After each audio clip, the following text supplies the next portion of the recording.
Every year, Apple unveils a new iPhone, and the world stops to watch. Stores are packed, online checkouts crash, and people spend more than over $1,000. But these phones, they barely change. A slightly better camera, a new chip with a sci-fi name, and maybe a new color, like some fancy shade of orange. Yet, these iPhones disappear from shelves in an hour. Let me share a story that hit me hard. I was on a Zoom call with an Apple retailer in Nepal. This was days after the protests had turned the country upside down. Streets were chaotic, tensions were sky high. I figured his business was struggling to survive. So I asked, has all this unrest hurt your shop in any way? We have a crazy sale of iPhone. First day came the stock and all sold out in the same day. One day, that's all it took for all iPhones to sell out in the middle of a crisis. That moment stuck with me.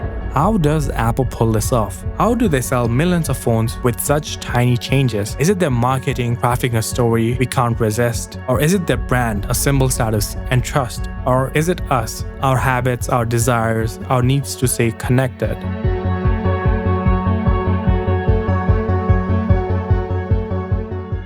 Well, to understand Apple's strategy, let's go back in time to an era when another giant thought they cracked the code. Ford Motor Company didn't just make cars, they made history. The Model T, born in 1908, was a revelation. Affordable, tough, a car for every man. It didn't just drive, it changed the world. By 1920, Ford was the king. Half the cars in America were Model Ts, over 15 million sold by 1927. Showrooms couldn't keep up. The market was theirs, the formula was bulletproof, or so they thought. But here's the thing about perfection, it can blind you. Ford got cocky. Henry Ford, the same man behind the machine, was obsessed with one thing: efficiency. He had a saying that became a legend. Any customers can have a car painted any color he wants, so long as it's black.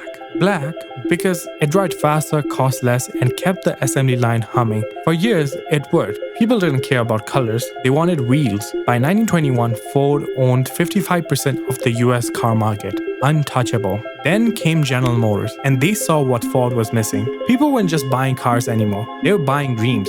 GM rolled out with 2 new models every year, sleek design and colors bright red, deep blue, and even two-tone beauties. Car became more than transport. They were status, a style, and a piece of you. GM's pitch? A car for every purse and purpose. It hit like thunderbolt. Customers ditched Ford's black box for GM's flair. By 1927, GM was eating Ford. Ford market share had crashed down to under 30%. Their empire was slipping away. Ford was bleeding. Showrooms sat quiet, factories slowed to a crawl. Workers faced layoff, and Henry Ford's black-only stubbornness had turned his masterpiece into a museum piece. The world didn't just want a car anymore. They wanted something fresh. They wanted something that felt alive. But Ford wasn't done. In 1927, they hit gas. The Model T was scrapped and the Model A rolled in. This wasn't just a car, it was a comeback. Smoother lines, a stronger engine, and get this, colors like Arabian sand, rose beige, Niagara blue. Ford didn't just build better cars, they sold a feeling. Ads painted Model A as a modern 5 yours. Showrooms turned into spectacles, packed with people itching to see those new shades. The result, over 600,000 models was sold in a single year. By 1930, Ford was back, neck and neck with GM. See, you don't need to reinvent the world. Just give people a reason to want it again. A splash of color, a new vibe, a spark desire. Ford didn't overhaul the car. They imagined how it felt. The new shade wasn't just paint. It was a promise. We're listening, we're evolving, and we're back. And Apple has used this to their playbook. Ford made cars exciting again with color. Apple made phones emotional with story. That's where it all changed. Every September, millions of people tune in to watch a company talk about a phone. A rectangle glass and aluminum. The same one almost as last year. But the way it's shown, it feels different. It feels important. There's a slow zoom off the camera. The Apple Park drone shot. Tim Cook walking out smiling like a man about to reveal fire to the caveman. And he holds up a new iPhone. You already know what's happening. You lean forward. You feel it. That buzz. That pull. Apple doesn't just launch products, they stage performance. But this wasn't always the case. In the early 2000s, Apple wasn't just fighting other tech brands. They were fighting boredom. Computers were ugly, clunky, beige box with name like Model X740B, and Apple had to make tech feel like culture. So they studied not the competition but theaters, the lighting, the pace, the silence before applause. Every keynote was a performance, carefully rehearsed. Every pause, every camera cut, every face like it just works. Scripted to trigger belief. This wasn't just about features, it was about feelings. products. The product demo became an emotional ritual. People didn't line up for specs, they lined up for identity, and Apple was selling one. For the feeling of being part of something that looked forward when everything else stuck. The formula worked, and Apple refined it like an art form. Each launch followed the same psychological rhythm. Anticipation, the leak, the rumors, the countdown. The new iPhone 18 is already in production. Revelation, the keynote, the moment of spectacle. We're so excited you could join us today for some big announcements about two essential products, Apple Watch and iPhone. Validation, influence and media echoing the message. Apple iPhone 17 Pros. We've got the Pro and the Pro Max.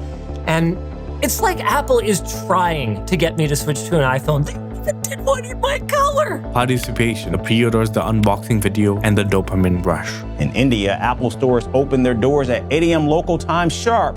But the hype was so real that buyers queued up hours before the sales even began. And it's not just random, it's a ritual. Apple turned consumption into a ceremony. Even their ads don't sell, they seduce. No screaming taglines, no discount codes, just motion, colors, silence, then a heartbeat, a logo, shot on iPhone. That's it. And it just works because Apple doesn't speak to the brain, it speaks to the subconscious. The music, the typography, the lighting, all built to evoke trust, desire, and calmness. It's a design language that doesn't shout, it whispers. This is what beautiful looks like. And the secret is, Apple repeats the same story every year. They just changed the chapter title. Last year it was titanium, before that dynamic island, before that ceramic shield. Each time giving an illusion of revolution. But under the hood, it's just same ideas dressed into a new language. Just like when Ford realized people didn't want a new car, they wanted a new feeling. Apple understood, you don't sell features, you sell freshness. And nobody on earth sells freshness like Apple. But there's another layer to this show.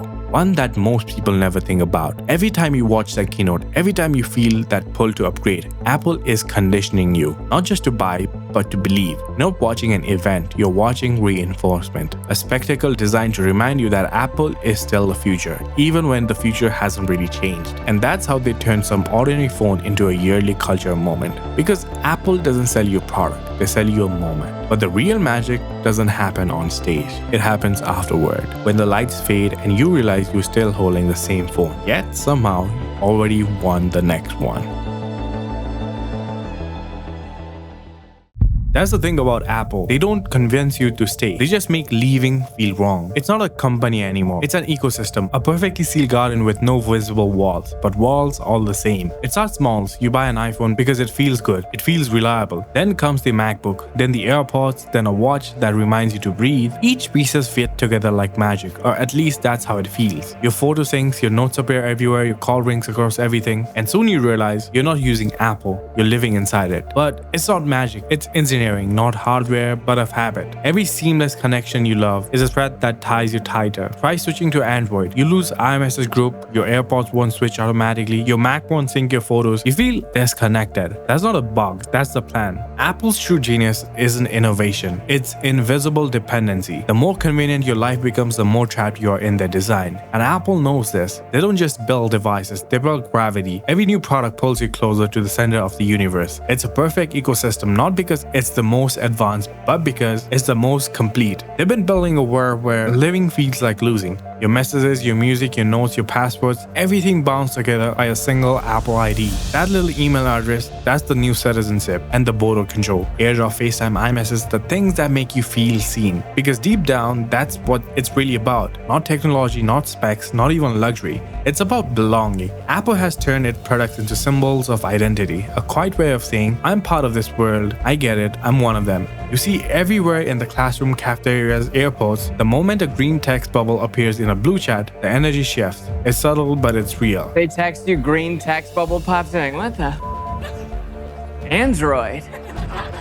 Did you know Megan was poor? That's not just clever marketing, that's social engineering. And the craziest part, we like it. Because the trap doesn't feel like a cage, it feels like comfort. The smoothing animation, the gentle sound, the haptic tags, all of it designed reduced to friction. To keep you in flow, to make every tap a little dopamine hit. Apple's mastered something every psychologist knows. The more seamless experience, the more invisible control. So we stay. We stay not because we can't leave, but because we don't want to. Apple gives us stability in chaotic world and belonging in the world that's always online yet constantly disconnected. They have not built a product line, but a lifestyle, a culture, and and quite of a religion. Because Apple doesn't want us to make us loyal, they want to make us addicted. Addiction doesn't always look like chaos. Sometimes it looks like order, minimalism, perfection. It looks like an iPhone on your desk, glowing softly, waiting to be touched. Every morning you wake up to it, you tap, you scroll, you check. Hundreds of tiny moments repeated with thought. That's a loop. The one that Apple didn't invent, but perfected. Most companies chase your attention. Apple designed a way to own it. They didn't just make their device addictive by mistake. They made them satisfying. The click of a button, the tap of a keyboard, the smooth animation that follows every gesture. Each sound, each vibration calibrated to make you feel rewarded. You don't use your phone, you interact with it. You form relationship with it. And that's the key, relationship. Because what Apple sells isn't a device, it's companionship. That soft notification tone, a whisper. That blue iMessage bubble, it's belonging. That glowing logo on your desk, it's comfort. Each one keeps you connected, not just to people, but to Apple itself. And when the dopamine drops, Apple knows. That's when they drop something new. A new model, a new feature, new reason to care again. If you convince yourself it's faster, it's better, it's smarter, but it's not about speed, it's about stimulation. The brain craves novelty and the illusion of change, and Apple feeds that craving like clockwork. Every September, the cycle resets, the rumor mill starts spinning, keynote begins, and you feel it, that quiet urge in your chest. Maybe this is the one. Maybe this upgrade will finally be different, but it never really is. It's the same story with new lighting, new chapter of the same book. And still, you buy it. Not because you need it, but because you've been trained to. Because Apple hasn't just captured your attention, they've conquered the world. There's a strange kind of silence that comes with power. Not the loud kind, not the banners or armies, but the quiet hum of control. And Apple's hum echoes everywhere. Today, the logo isn't just a brand. It's a borderless government, a symbol recognized by more people than most national flags. A $1 trillion empire not built on land, but on loyalty. Think about it. Over 2 billion active devices, a phone in every pocket, a watch on every wrist, a Mac on every desk. Each one a small glowing portal connecting you not to the world, but to their world. And what's terrifying is how normal it feels. You pay with Apple Pay, you text on iMessage, you store memories in iCloud, you track your heart with Apple Watch. You're not just a user anymore, you're a citizen. But to build that empire, Apple needed more than any good design. They needed control of every step, every screw, every story. Factories in China, stores in New York, ads in Paris, even distributors in Kathmandu. And it's one of the most coordinated networks of production and persuasion the world has ever seen. Every region thinks different, but every message the same, think different. The irony, no company on earth thinks more alike. In developing nations, Apple represents aspiration. In wealthy nations, it represents status. In creative circles, it's identity. In every case, it's authority. Walk through an airport and look around. You'll see the same glow of white cables, the same feel of enamel finish, the same bit on Apple everywhere. Apple just didn't build product, it built uniformity. But beneath the beauty lies something else, dependence on global scale. Entire economies tied to their supply chain, entire industries shaped around their ecosystem, and billions of people shaped by their rhythm. Wake, work, scroll, repeat. It's not just consumer behavior anymore, it's human behavior. And the number tells story. When Apple sneezes, the market shakes. When Apple changes a port, thousands of factories retool. When Apple removes a charger, the world adjusts. One company dictates how the planet charges its device, and no one even questions it because we trust them, we love them, we need them. And that's what true empire look like. Not domination through force, but through faith. Because when a company becomes this powerful, you stop seeing it as a company at all. You start seeing it as